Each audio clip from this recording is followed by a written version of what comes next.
how to share your Facebook story to a specific people. So let's see through this video. First of all, open up your Facebook and make sure to log in with your ID into it.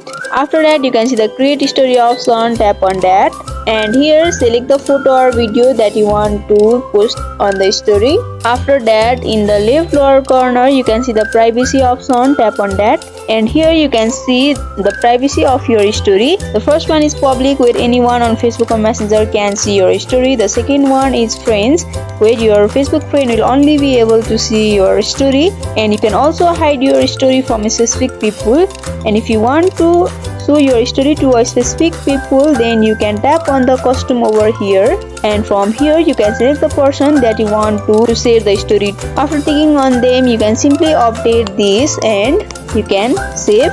After that, the story will be updated and only the person you have selected in the costume will be able to see your story. So in this way you can edit the privacy of your Facebook story. So I hope this video was helpful. Don't forget to like, comment, share and subscribe our channel for more helping videos like this. If you need any videos on any topics, don't hesitate to comment down below and let us know. Thank you for watching till the end.